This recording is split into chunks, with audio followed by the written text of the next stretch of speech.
Hello everyone, I am Justina Paris and I welcome you all to today's daily news analysis.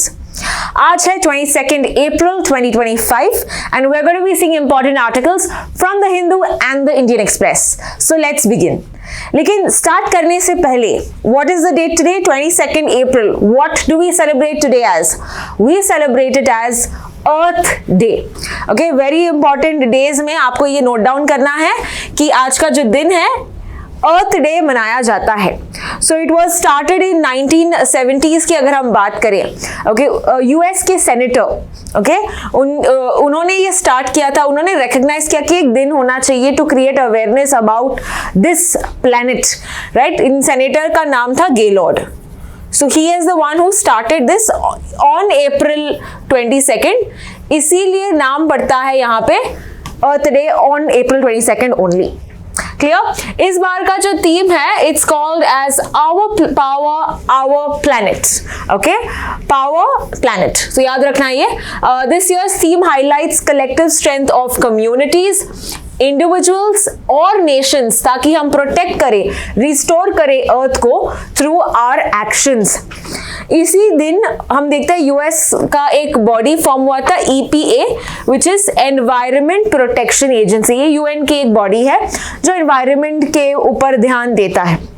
Okay, अगर हम देखें we have in India what are the steps that we have taken for the environment. क्या आप बता सकते हो कोई laws है या कोई बॉडी है? Okay, what is it that India is doing for the planet Earth or for the environment? You are going to tell me in the comment section. Let's now proceed to the first article of the day. और हमने ये कल के article में discuss किया था कि we have US के vice president James David Vance या JD वैंस आए हैं इंडिया. कल के दिन आए थे, दिल्ली गए हैं और आज ये हैं जयपुर में. इट इज सेड दैट वो कहाँ कहाँ विजिट करेंगे, आमेर फोर्ट एंड एक स्पीच देंगे, एक प्राइवेट इवेंट होगा. ये सब बताया गया है इस आर्टिकल में. एंड इसके बाद वो ताजमहल देखने जाएंगे आगरा में. तो ये एक 4 दिन की विजिट है जो यूएस के वाइस प्रेसिडेंट कर रहे हैं अपने वाइफ एंड अपने 3 बच्चों के साथ. So here let us understand जो टॉक्स उनके हुए हैं हमारे प्राइम मिनिस्टर मोदी जी के साथ, क्या हुआ है. कल के आर्टिकल में मैंने डिस्कस किया था कि प्रोबेबली ट्रस्ट ये जो इनिशिएटिव ये फॉर्मलाइज होगा. क्या ये फॉर्मलाइज हुआ? आंसर है नहीं, ये फॉर्मलाइज नहीं हुआ. But that doesn't mean that it will not gate finalised. It is probable that in a few months this can be coming into place. तो ये आपको स्कीम जो है याद रखना है बिकॉज इंडिया यूएस दोनों यहाँ पे शामिल है. नाउ कमिंग टू अंडरस्टैंड, तो फिर क्या डिस्कशन हुआ इस मीटिंग में, तो हम देखते हैं कि बाइलैटरल टॉक्स के बारे में यहाँ पे डिस्कशन की गई है. बाइलैटरल ट्रेड एग्रीमेंट, 2 कंट्रीज के बीच में जो ट्रेड है इसके बारे में यहाँ पे डिस्कशन हुआ. प्रोग्रेस हुआ लेकिन यहाँ पे फाइनलाइज नहीं हुआ. ऐसा लिखा गया है कि अगले हफ्ते वॉशिंगटन में there will be another meeting to discuss about the same. So bilateral trade talks की अगर हम बात करें बिटवीन इंडिया और यूएस, इससे क्या होगा? What does it aim to do? It will ensure कि जो ग्रोथ है फॉर वर्कर्स, फार्मर्स, इंडिया में जो डेवलपमेंट, इंडिया के जो डोमेस्टिक मैन्युफैक्चरर्स हैं इनको ये सहायता देगा with regard to the trade that is happening with the other country.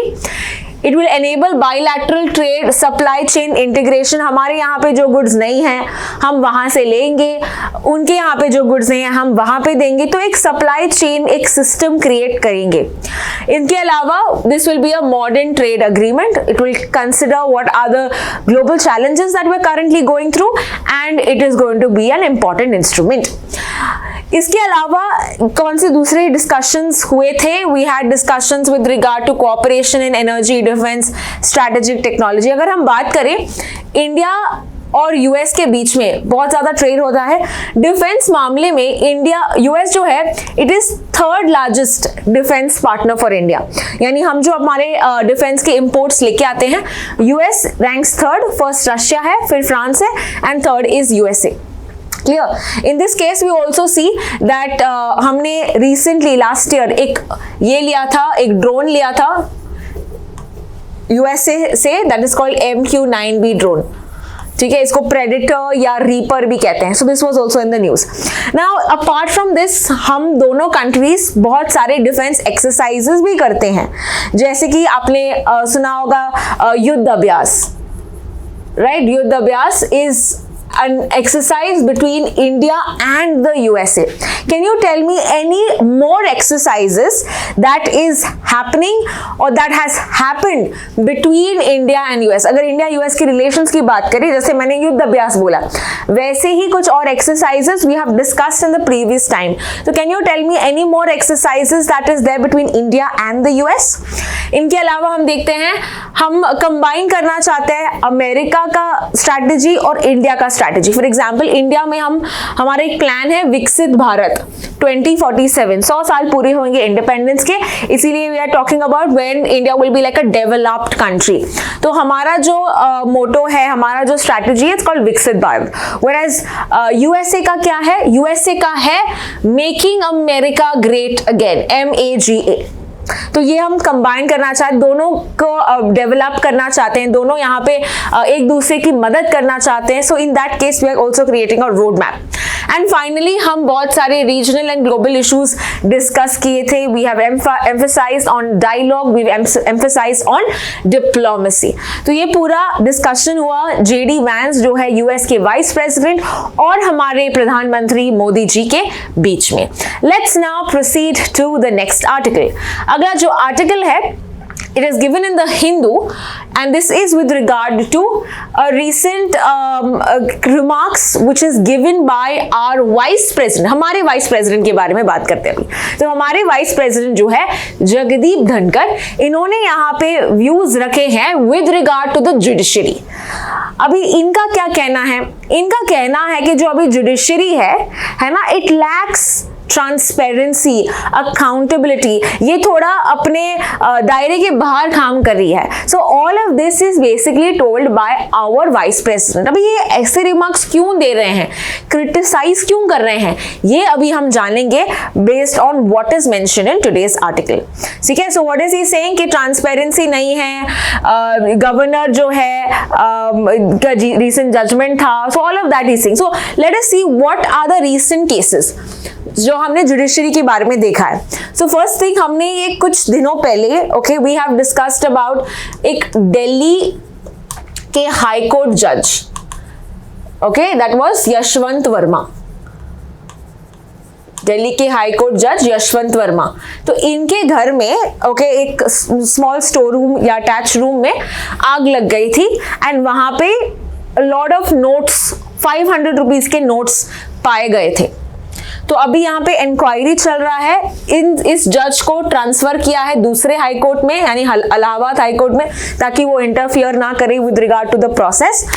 And we see this was a recent, तो फर्स्ट टाइम अगर हम देखते हैं इन द रीसेंट टाइम्स ऐसे हम केस देख रहे हैं जहाँ पे यशवंत वर्मा एक हाई कोर्ट जज के घर में कुछ ऐसा बरामद हुआ है with regard to these burnt notes. Of course वो डिनाई करते हैं कि मेरा नहीं है, बहुत लोगों के पास ये एक्सेस है इस रूम का, बट हाउएवर अभी तक इंक्वायरी चल रही है इन दिस रिगार्ड. तो ये पहला एक केस हुआ जहां पे हम देखते हैं जुडिशरी पे यहाँ पे एक क्वेश्चन आया है कि क्या ये करप्शन हो गई है, करप्टेड हो गई है इन दैट केस. अगला केस क्या हुआ? अगला केस जो है सुप्रीम कोर्ट ने रिसेंटली कहा विद रिगार्ड टू तमिलनाडु. ठीक है, तमिलनाडु में क्या हुआ? तमिलनाडु के ऐसे 10 बिल्स थे, right, and we know that 10 bills जो थे अभी भी वो गवर्नर के पास थे, यानी गवर्नर ने असेंट नहीं दिया था. We know a bill to become an act, final एक स्टेप होता है जो गवर्नर को असेंट देना पड़ता है, तो ही वो बिल एक एक्ट बनता है. But what has happened is these 10 bills were with the governor. तो यहाँ पे सुप्रीम कोर्ट ने एक स्पेशल आर्टिकल इन्वोक किया. What is the special exceptional power of the supreme court? Article 142. ठीक है, तो आर्टिकल 142 के दौरान it provided complete justice. Complete justice का मतलब क्या है? मान लो कि हम देखते हैं कि कोई अपना काम नहीं कर रहा, डायरेक्टिव्स देना ताकि डेमोक्रेसी फुलफिल करे, राइट, या कंप्लीट जस्टिस प्रोवाइड करे, that is article 142. like giving directions to the executive, giving directions to the parliament to do the duty. इसको हम कहते हैं article 142. This is like a special power that supreme court has. तो इसी power को criticise किया जा रहा है बाय द वाइस प्रेसिडेंट कि ये जो एक्सेप्शनल पावर्स हैं इसका ये बहुत ज्यादा उपयोग कर रही है.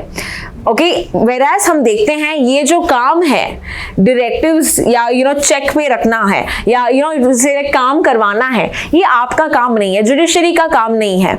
It checks with regard to balances of course, but ये जो काम देना कि ये यहाँ पे टाइमलाइन, सुप्रीम कोर्ट ने क्या किया, टाइमलाइन रखा कि गवर्नर जो है विद इन 1 month ही has to give the assent. तो ये 1 month जो है it's not mentioned anywhere, constitution में मेंशन नहीं किया. सुप्रीम कोर्ट ने खुद से ये बनाया है ये डेडलाइन कि 1 महीने के अंदर आपको गवर्नर को असेंट देना पड़ेगा. सो ये जो गाइडलाइंस दिया है, this has been questioned is what we can see by the vice president. Is that clear? तो अभी हम देख रहे हैं कि what exactly is also mentioned in the article today. Article ये बताता है with regard to supreme court के बारे में. हमने देखा था कि सुप्रीम कोर्ट के जजेस, okay, when we talk about the judges, कितने जजेस होते हैं? Yes, there are 34 जजेस, यानी कि 33 जजेस plus 1 which is the CJI. अभी रिसेंटली नए CJI अपॉइंट होने वाले हैं in the month of May. Can you tell me the name of the new CJI that is in line in May to become? Okay, so ये आप मुझे comment section में बताना. सुप्रीम कोर्ट के जजेस जो है ये कौन डिसाइड करता है? ये इसका जो स्ट्रेंथ है कि 34 होने चाहिए, स्ट्रेंथ कौन डिसाइड करता है? That is decided by the parliament of India. तो हम देखते हैं first there were only 8 okay in 1950s and then वो स्लोली ग्रेजुअली इंक्रीज होके अभी 34 जजेस, बिकॉज केसेस भी इतने ज्यादा है, बर्डन भी ज्यादा है. So we have 34 judges that we see. और judges कौन अपॉइंट करता है? Judges are appointed by a special system called as the collegium system. Now collegium system क्या होता है? Collegium system is basically जब CJI और 4 सीनियर जजेस ऑफ द सुप्रीम कोर्ट ये डिसाइड करते हैं कि कौन जज होना चाहिए. Okay, they decide who the जज शुड बी, और फिर वो प्रेसिडेंट को देके फिर प्रेसिडेंट अपॉइंट करते हैं. Finally it's not the collegium that appoints, it is the president that appoints, but who tells the president whom to appoint, ये कोलिजियम कहता है. तो ये 5 जजेस जो है ये बताते हैं कि किसको अपॉइंट करना चाहिए एज अ जज ऑफ अ सुप्रीम कोर्ट.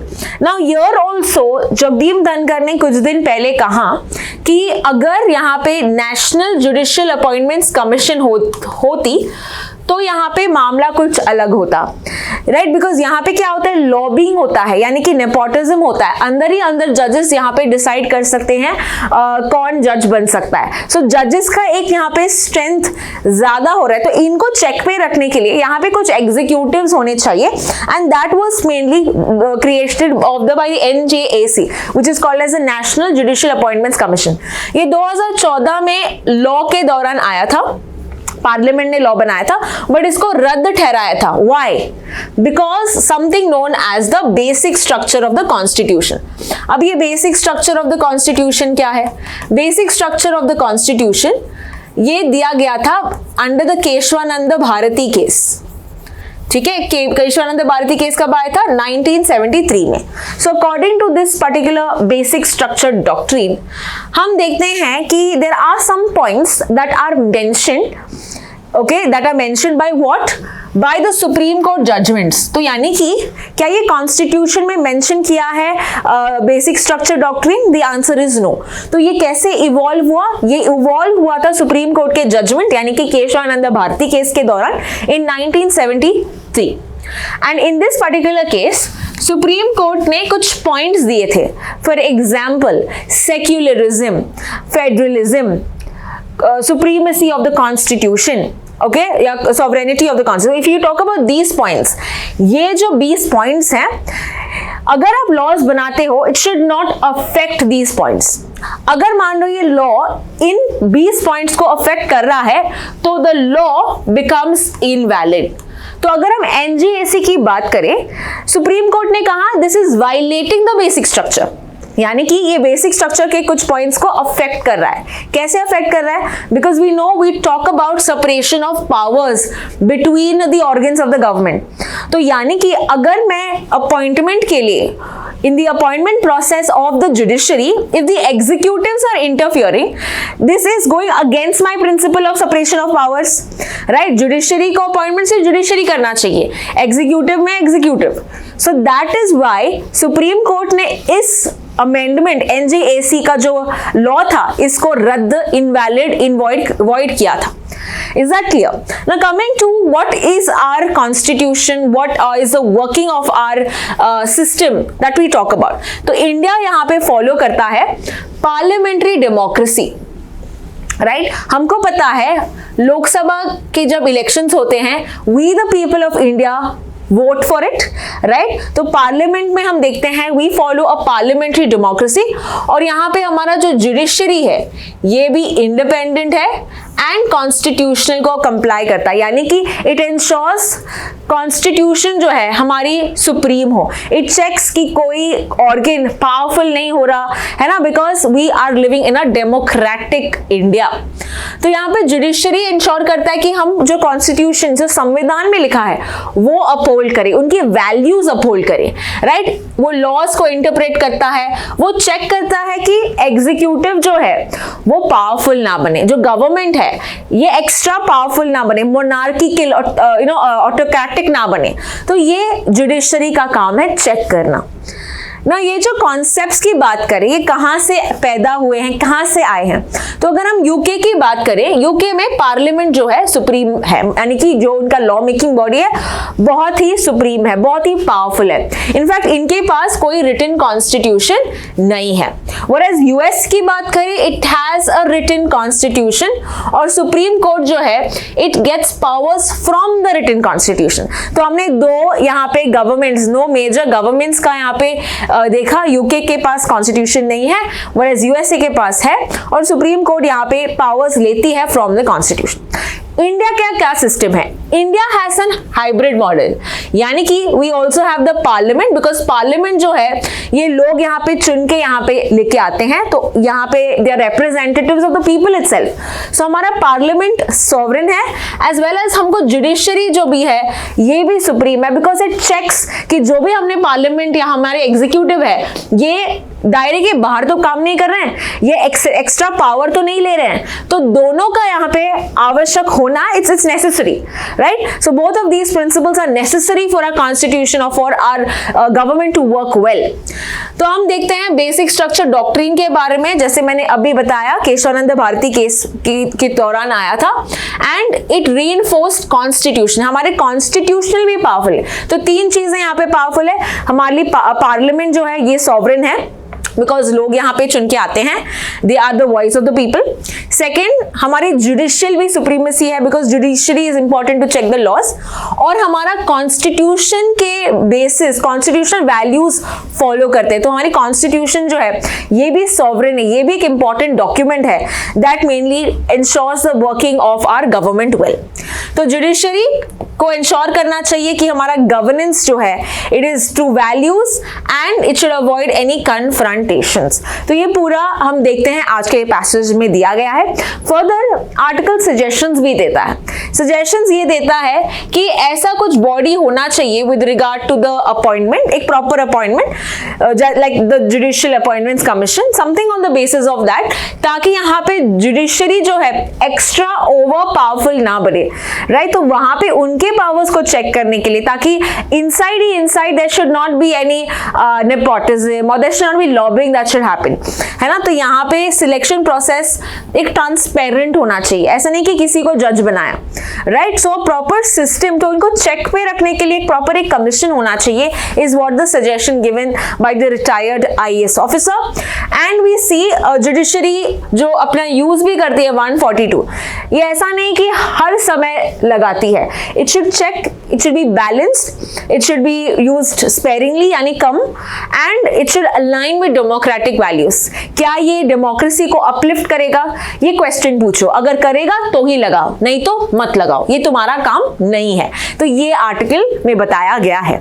तो पूरा हमने आर्टिकल देखा with regard to the constitution and the judiciary. Let's now proceed to the next article. अगला जो आर्टिकल है it is with regard to rare earth elements. Now when I ask you what do you mean by rare earth elements, आप बहुत सारे लोगों का यहाँ पे एक मेजर चीज आता है दिमाग में कि ये बहुत कम होते हैं, बट आंसर ये नहीं है. It is not rare in the earth, यानी कि ये स्पेरिंगली या कम पाया नहीं जाता. Then why is it called rare? We will see this in today's article. पहले समझते हैं with regard to what is happening. China ने यहाँ पे एक्सपोर्ट का ब्लॉकेज किया है कि वो रेयर अर्थ एलिमेंट को बाहर भेजेगी नहीं. Okay, so let us see with regard to why is this doing that. We know of the US-China trade wars that are happening, right? China, US ने यहाँ पे reciprocal tariffs लगाई है China पे, and दोनों के बीच में to and fro हुआ, and we see China has now taken a step कि export जो है ये कम किए rare earth elements. इससे क्या होगा? All of this is going to be seen in today's article. So starting with our first question, rare earth elements क्या होते हैं? तो ऐसे 17 elements होते हैं. Okay, 17 elements that are found in the Earth's crust. 17 elements. And why they called rare? They are rare because they are hard to isolate and process. यानी कि abundant है. Abundant मतलब they are found in great quantity. But यहाँ पे it is part of some other mineral, तो उसको extract करने में, उसको process करने में, इसमें दिक्कत होती है. It is difficult to do that. That is why it's called as rare. ठीक है, it is found abundantly, it's not that it is less in number. So अगर हम देखें, if you known the periodic table, आपने ये school time में देखा होगा पीरियोडिक टेबल. तो पीरियोडिक टेबल में ये 3 एलिमेंट्स और ये जो है एलिमेंट्स 15, सो टोटल आपके 17 एलिमेंट्स होते हैं. Okay, you can see the ones that are highlighted, these elements are called rare earth elements. तो अगर आप easy way to remember it, all of them end with IUM. ठीक है, these are rare earth elements. But now don't confuse कि ma'am ने IUM बोला था तो लिथियम भी प्रोबेबली रेयर अर्थ होगा. नहीं, ये बस मैंने बताने के लिए, इनके नाम जो है बहुत डिफिकल्ट भी होते हैं प्रोनाउंस करने के लिए. So you will see for that you have scandium, yttrium, then there are 15 lanthanides. इन एलिमेंट्स को बोलते हैं लैंथेनाइड्स. ठीक है, and these are called actinides. तो इसमें जो रेयर अर्थ एलिमेंट है ये ग्रीन वाले हैं which are called as lanthanides. Okay, this is the periodic table. तो यहाँ पे आपको दिखेगा व्हाट आर दीज एलिमेंट्स. कुछ नाम देखो, lanthanum, cerium, praseodymium, neodymium, promethium, samarium, europium, gadolinium, terbium, dysprosium, holmium, erbium, thulium, terbium and lutetium. Okay, so these are the 17 rare earth elements that you can see. तो नाम से आपको थोड़ा तो idea पड़ेगा. You don't need to mark this up. Options में आप easily mark कर पाओगे अगर आपने ये अतरंगी से नाम देखे होंगे. So let's proceed now. Rare earth elements हम 2 टाइप में क्लासिफाई कर सकते हैं. First is your light rare earth elements and the second one is heavy rare earth elements. How can you categorize this? यहाँ पे अगर किसी एलिमेंट का एटॉमिक नंबर 63 से कम है, यानी 57 से 63 है, that is called as light. Whereas heavy are those जिनका एटॉमिक नंबर 64 से ज्यादा है, 64 to 71. तो अगर आप इसको देखोगे यहाँ पे, which are your light rare earth elements, so you have these ones all the way till here. These are your light ones. ठीक है, तो your scandium, yttrium, okay, then you have your lanthanum, cerium, praseodymium, neodymium, prothenium and samarium and europium. ये जो है आपका light है, और जो बाकी वाले हैं यहाँ से यहाँ तक, these are your heavy. And how did we classify? Based on the atomic number. Atomic number 64 से ज्यादा है, 64 to 71, तो ये वाले हैं heavy होंगे. And the light ones, these are mainly from 57 to 63. ठीक है? Now, coming back to this. ये जो है कहाँ पे पाए जाते हैं? They are found in multiple countries. अगर हम चाइना की बात करें, इंडिया में भी पाया जाता है, Myanmar, Japan, Australia, north Korea. These are where you find these particular elements and they are processed and isolated also. Next, These elements are found in what? They are essential in manufacturing. जैसे कि semiconductors की बात करो, super conductors, defence equipment, magnets. अगर आप real life examples में देखो, जो फ्लैट एलईडी टीवी स्क्रीन्स होती हैं, है ना, बहुत सारे आपके जो गैजेट्स हैं, कंप्यूटर्स हैं, इसमें भी रेयर अर्थ एलिमेंट्स का प्रयोग होता है, यूज होता है, एप्लीकेशंस यहाँ पे हम देखते हैं. So lot of our technology, हमारी जो हाईटेक टेक्नोलॉजी है, इसमें रेयर अर्थ एलिमेंट्स इस्तेमाल होते हैं. And you know that's why they are expensive, right? So that is where you use rare earth elements. इनका जो characteristics, why are they used in these high tech? Because of their amazing characteristics. उनके जैसे properties होते हैं. For example, they are high density, they are have high melting point, they have high conductivity, they have high thermal conductance. ऐसे properties make them very useful in these high tech technology. Okay, high tech sectors. इनमें से अगर आपको पूछा जाता है which is the most abundant, यानी बहुत ज्यादा मात्रा में पाने वाला रेयर अर्थ एलिमेंट कौन सा है, then your answer is cerium. Okay, so this is cerium, which is a light rare earth element, and we also have the rarest, मतलब बहुत कम मात्रा में पाया जाता है, that is thulium. ठीक है, तो यहाँ पे दो नाम, बहुत ज्यादा मात्रा में सेरियम, कम मात्रा में thulium. Now coming to understand what are the various challenges associated with rare earth elements. तो ये एक तो है कि there is something called as the rare earth dilemma. Okay, it's a paradox. Now what exactly does this mean? यानी कि in this case rare earth element जो है, okay, they are used for number of green technologies. Okay, जो आपके clean technologies है, इसमें आप इसका इस्तेमाल करते हो. तो आप कहोगे वाह यार, तो रेयर अर्थ एलिमेंट अच्छी बात है, right? It's a very good element because it helps you to create for green technologies. But on the same side, rare earth elements जो है, इनका जो एक्सट्रैक्शन कर रहे हैं हम, इसका जो प्रोसेसिंग करते हैं, ये बहुत ही पोल्यूटिंग है टू द एनवायरमेंट. ओके, तो ये जो होल प्रोसेस, जब आप इसको एक्सट्रैक्ट करते हो, आइसोलेट करते हैं, प्रोसेस करते हो, ये जो प्रोसेसेस में बहुत सारा पोल्यूशन निकल के आता है, right? It is giving a lot of toxic waste and that is why it is polluting. तो एक जगह पे आप इसको यूज करना चाहते हो क्लीन टेक्नोलॉजीज में, दूसरी जगह पे आप देख रहे हो कि ये पोल्यूटिंग है एनवायरनमेंट में जब आप एक्सट्रैक्ट कर रहे हो. So this is some sort of a dilemma that you face in the rare earth elements.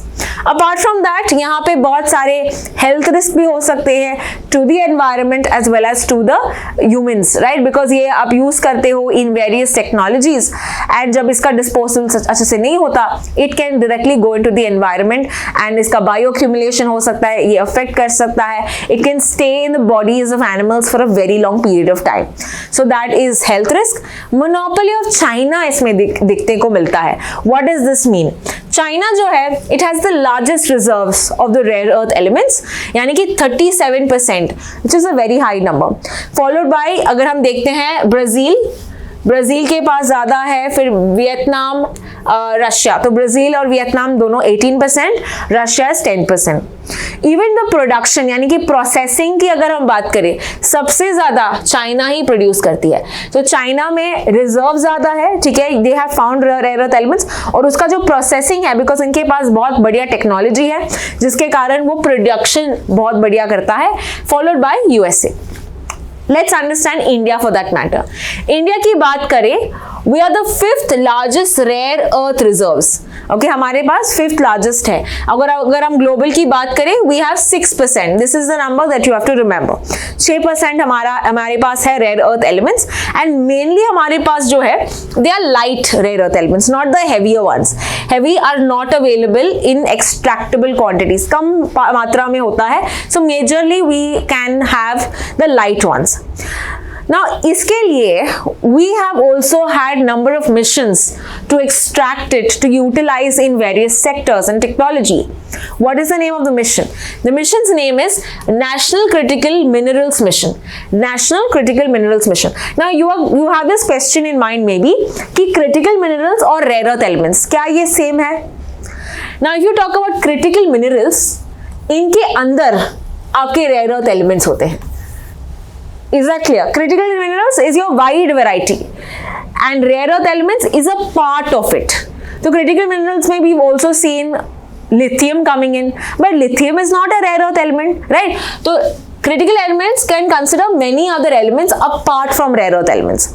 So यहाँ पे हमने पूरे critical minerals को extract और अच्छे से mine और सब private sectors को contribute करने के लिए खुद का एक scheme launch किया था पिछले साल, which is called as a National Critical Minerals Mission. तो इसका focus जो है कि हमारे यहाँ पे जो critical minerals हैं इसकी कम मात्रा में, it should not be less in number, it should grow in number, right? It should be heavily produced, export भी करें हम, इससे पैसे भी मिलेंगे. तो ये हम चाहते हैं इन आवर मिशन.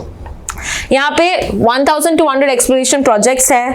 लाइसेंसिंग दिया जाएगा टू वेरियस प्राइवेट कंपनीज ताकि तुम भी ऑक्शन करो, तुम भी यहाँ पे माइन करो. तो यहाँ पे ऑक्शनिंग और सब होगा, लाइसेंसिंग ग्रांट किए जाएंगे ताकि हम बहुत तेजी से क्रिटिकल मिनरल्स की माइनिंग करें, उसका इस्तेमाल करें इन वेरियस टेक्नोलॉजीज. हमने पिछले ही वीडियो में, in fact yesterday's video I discussed about critical minerals, so I am not going to be revising once again. If you have not watched my previous video, watch it, because कल हमने 2 important agreements देखे थे जो हम US के साथ किया है in basis of critical minerals. Can you tell me the names of these partnerships और organizations that we have been a part of with regard to critical minerals? कल के वीडियो ही डिस्कस किया था, so watch that video and answer this in the comment section. Coming back to this, यहाँ पे we have recognized the importance of rare earth elements. हमने जैसे देखा है 6% है, and we want to ensure कि हमारे पास एडिक्वेट सप्लाई हो. इसीलिए हम बहुत सारे कंट्रीज के साथ यहाँ पे अग्रीमेंट्स भी साइन किए हैं, जैसे कि Australia, US, Argentina, even with regard to Sri Lanka.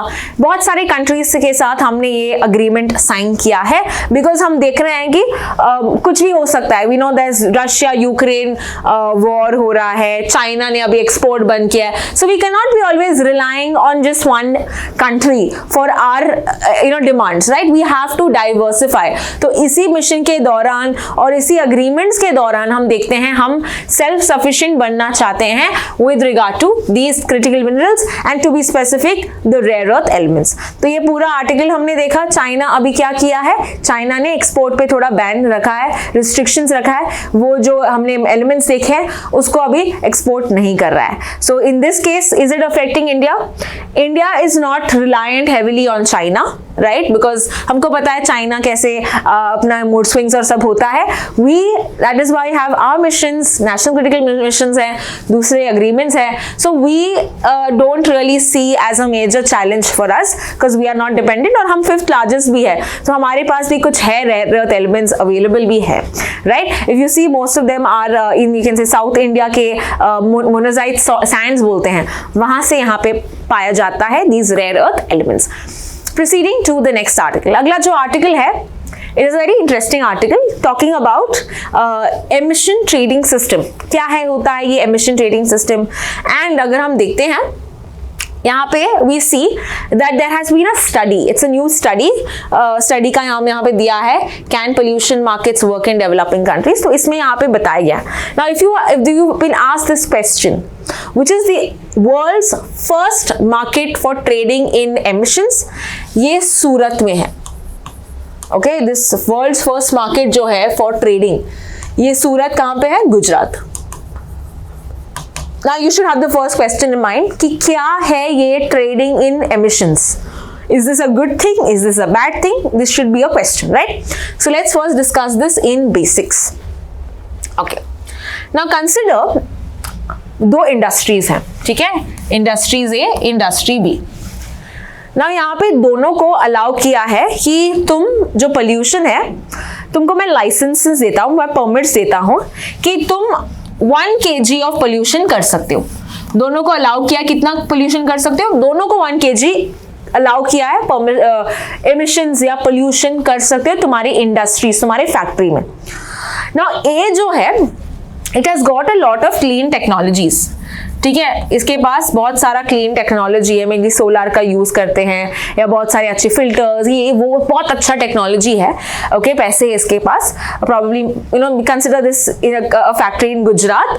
तो ये जो गुजरात की कंपनी, अंबानी की कंपनी है, और इसके पास अभी परमिट है कि 1 kg पोल्यूशन कर सकता है. But because of there clean technology उसने केवल 0.5 kg का पोल्यूशन किया है। ओके, कंसिडर कि उसने सिर्फ 0.5 kg का पोल्यूशन जनरेट किया है, एमिशंस जनरेट किए हैं ना। अभी उसके पास कितने बचते हैं? अभी उसके पास बचते हैं 0.5 kgs, right? Now this is what balance.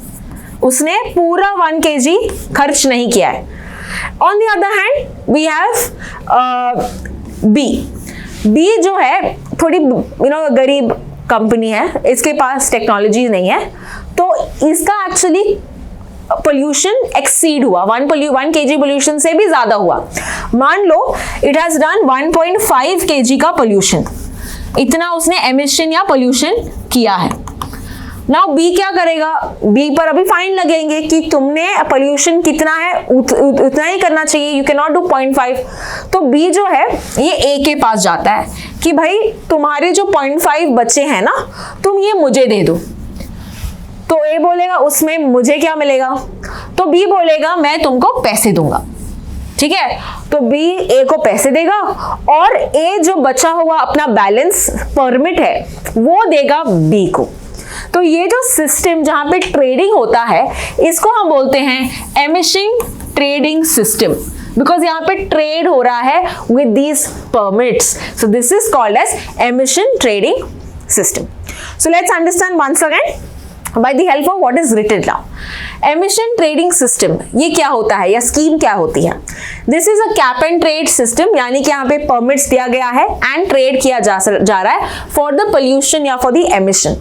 तो यहाँ पे अ कैप रखा गया है कि तुम कितना एमिशन कर सकते हो, the total emission that is allowed पे कैप रखा है। सो यहाँ पे हम देख रहे हैं कि ईच परमिट में 1 kg of particulate emission allow करते हैं। Okay, so same that we have taken. Industries यहाँ पे परमिट्स लेते हैं, लाइसेंसेस मिलता है, परमिट्स मिलता है, और ये जो परमिट्स ये ट्रेड कर सकते हैं अगर उनके पास एक्सेस में है, ठीक है? अपार्ट फ्रॉम दैट इससे क्या होगा? इससे ए को क्या फायदा है? उसको पैसे मिलेंगे, so there some financial incentive. अगर तुम्हारे पास क्लीन टेक्नोलॉजी है तो बी भी अभी सोचेगा यार ए के पास कितना अच्छा है कि उसके पास टेक्नोलॉजी है, तो क्यों ना हम भी ऐसे क्लीन टेक्नोलॉजीज का यूज करें। सो यहाँ पे companies will want to save up more, तो क्या करेंगे? ये क्लीन टेक्नोलॉजी भी इस्तेमाल करेंगे अपने खुद के फैक्ट्रीज में। So this is going to also help to shift to cleaner technologies. फिर यहाँ पे जो कैप जो ट्रेडिंग होता है इन पे कुछ लिमिट सेट करते हैं so that it does not become too expensive. So they have some floor and ceiling prices, ठीक है, जो stability uniform so that it doesn't become too expensive also. तो एक यहाँ पे प्राइस एक कैप रखते हैं। सो इंडस्ट्रीज अगर मान लो कि ये कैप वायलेट करते, मान लो कि बी ने ऐसा कुछ नहीं किया, 1.5 ट्रेडिंग नहीं की, 1.5 उसने पोल्यूशन किया, तो बी पे यहाँ पे फाइन लगेगा, ठीक है? बी पे यहाँ पे फाइन लगेगा। और further even if A illegally इसको भेज रहा है at a very high price also, यहाँ पे उसके परमिट्स सरेंडर करने पड़ेंगे। As well as B on the other hand will not get this permit to you can say to emit, will not get this permit to emit। तो इसमें क्या होगा? इससे इसको भारी नुकसान भी झेलना पड़ेगा। So all of these are given in the ETS. Now coming back to this, how did सूरत का ETS work? सूरत ने ये सिस्टम अपनाया था for its 342 highly polluting industries. So 342 companies यहाँ पे पार्टिसिपेट किया था सूरत के ETS सिस्टम में। In this system ये डिजाइन किया था by the Gujarat pollution control board. जैसे हमारे सेंटर में है, you have the central pollution control board, this is the central one जो नॉर्म्स और सब डिसाइड करता है। खुद के स्टेट वाइज भी अलग अलग होते हैं, तो गुजरात वाले ने ये बनाया था with the help of university of Chicago, JPAL, Yale university, ठीक है? तो these are the various universities that also helped Surat.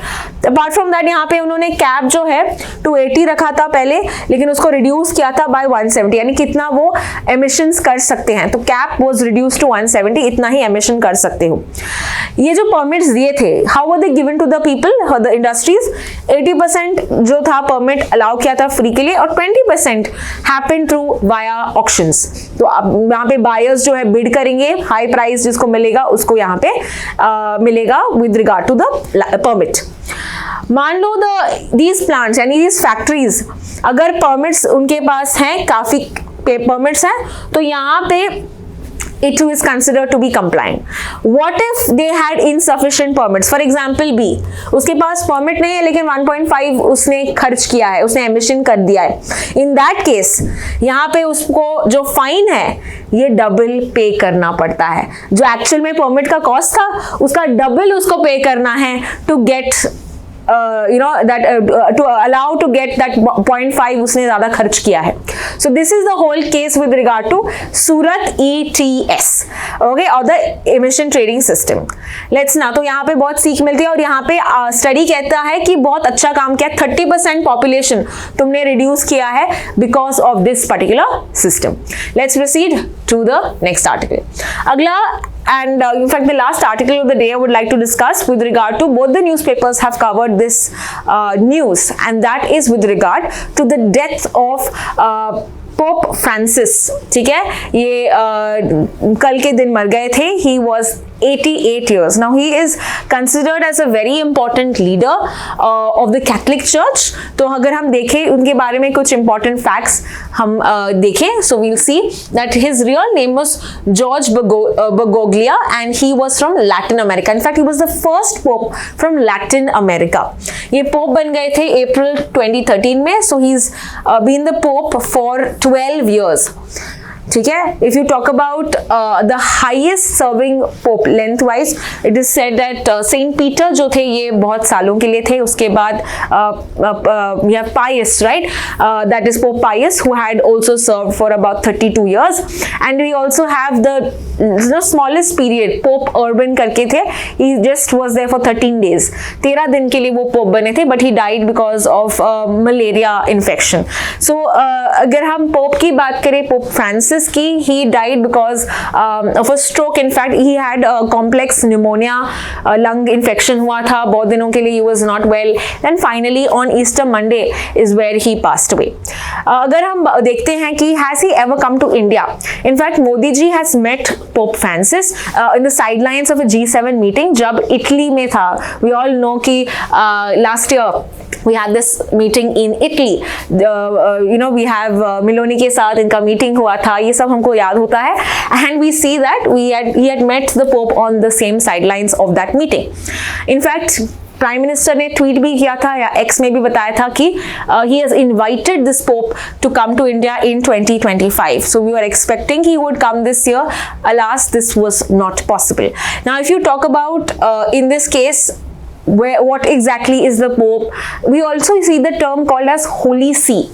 Vatican City होता है, Holy See होता है, right? As a permanent member of the UN, right? Permanent observer of the UN की अगर हम बात करें, that is your Holy See in Palestine. Palestine और Holy See ये दो countries होते हैं that are mainly non-members but they are permanent observers. So what is Holy See? And we always relate it to this. So ये पूरा हम थोड़ा basics जान लेते हैं. Pope जो है, he is considered as the visible head of the Catholic Church. ठीक है. And अगर हम if we talk about Jesus Christ, he is the invisible head. So the visible head is the Pope and he is considered as the one that leads about 1.4 billion people of the Catholic community. यहाँ पे हम देखते हैं Holy See के बारे में. Holy See जो है, it's the governing body of the Catholic Church, whereas the Vatican City, okay, कि अगर हम बात करें, what exactly is it the same? The answer no, it's not the same. तो Holy See जो है एक गवर्नमेंट है, गवर्निंग बॉडी है और ये ही जो है डिप्लोमैटिक रिलेशंस दूसरे कंट्री के साथ करती है. Whereas Vatican City की बात करें, this is called as the smallest country. World की smallest country अगर क्वेश्चन आता है, that is your Vatican City. But the government that is ruling it, the governing body that is there, that is your Holy See. तो दोनों जो है अलग है. So if you talk about Holy See is the government, it's the governing body, whereas Vatican is the world's smallest country, the seat of the Catholic Church, जहाँ पे you have the major cathedral that is there, right? तो यहाँ पे बड़ा सा church आप देखते हैं in the Vatican City. Now, it does not meet the traditional criteria of statehood. It is not considered as a statehood because यहाँ पे एक permanent population नहीं होता, एक defined territory नहीं है. So that is why it's not traditionally called as a state. Whereas it enjoys diplomatic relations, दूसरे countries के साथ यहाँ पे ties होते हैं. And अगर हम UN की बात करें, UN में भी ये पैलेस्टीन के अलावा it is a non-member but it is a permanent observer. What do you mean by a permanent observer? Permanent observer of the UN का मतलब है कि यहाँ पे ये meetings participate करती है, but it does not have the power to vote. ठीक है, so it can attend the meetings but it does not have the power to vote. So यहाँ पे अगर हम देखते हैं, this is the basics that you have to know for your exam with regard to what is the current GK information. Apart from that अगर हम बात करें, there are 2 popes that have come to India before. So यहाँ पे हम देखते हैं, we have Pope Paul the 6th and Pope John Paul. Okay, Pope John Paul the 2nd. तो in fact Pope John Paul the second 2 बार आए हैं, then this Pope Paul the 6th. And if you see that Pope John Paul has met Atal Bihari Vajpayee. So apart from Modi ji, the only prime minister who has ever met a Pope is Atal Bihari Vajpayee. Okay, so this is with regard to some fact regarding also relating it to India and what is the current information that we can understand. If you've noticed, यहाँ जो pope के नाम जो है, we saw that Pope Francis, लेकिन उनका real नाम दूसरा है. Then you see these names that are there, Pope John Paul II. You see that these popes take up a saint के name. Okay, तो ये इनका original name होता नहीं होता. They take the saint name and they do that because they set an intention कि उनका जो reign होता है वो कैसा होता है. So soon we'll also have a new pope that will be there. ठीक है, यहाँ पे voting होती है. There are cardinals. Okay, जो लोग यहाँ पे इनको appoint करते हैं, they are called cardinals. So a pope will come from the cardinal itself, and यहाँ पे criteria होता है कि if you are above 80 years you can't vote, right? So there are about few of them who will now sit for the voting. और ये 15-20 दिन में नया पोप यहाँ पे अपॉइंट होगा. So that is the whole article जब हम देखते हैं with regard to the death of the pope at the age of 88 years. So this is all with regard to today's article, जहाँ पे हमने बहुत सारे interesting articles देखे हैं.